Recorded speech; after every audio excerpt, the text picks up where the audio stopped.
Við ætlum að taka dæmi 112. Í dæmi 112 skulum hafa þennan hérna.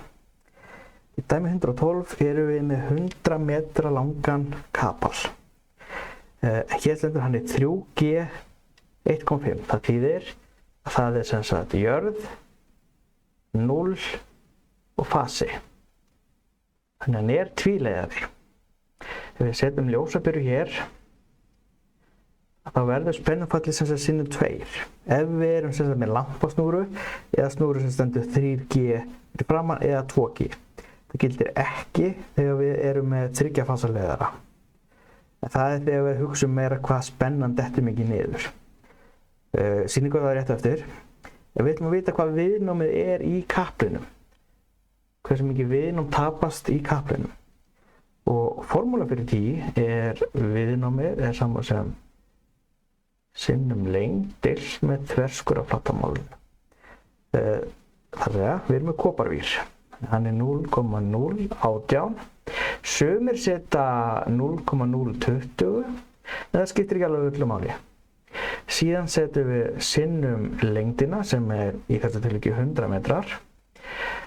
Ef við værum með kapalinn sem við erum með núna, þá myndum við segja sinnum 2 til að finna heildarviðnámið fram og tilbaka. Þannig að við skulum gera það í þessu tilviki, af því þá fáum við spennufallið rétt. Síðan sjáum við hvert þverskurðarflatarmálið er og þetta er yfir hversu mörg kvadratmetra er. Hér erum við 1,5. Þannig að við setjum þetta í reiknivélina. 0,018 sinnum 100 metrar sinnum 2, af því við erum með lampasnúru. Setjum 1,5.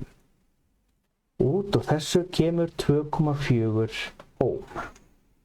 Þannig að viðnámið sem verður hér er 2,4 ohm. Sem sagt endana. Það er að segja, ef ég set ohmmælir hér á til dæmis bláan og brúnan, BR og BL, og síðan myndi ég sem sagt setja bara vír á milli. Jafnvel hérna myndi ég setja 10 ohma viðnám.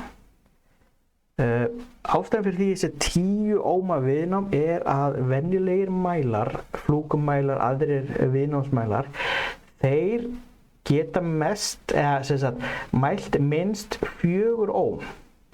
Allt er minna en það næri mælirinn ekki að mæla, þannig að við þurfum að setja eitthvað viðnám sem við þekkjum og vitum til þess að fá að vita hvort að útreikningarna okkar sé rétti. Þannig að passa á þessu þegar það er að mæla að setja eitthvað stærra viðnám þannig að mælirinn getur mælta.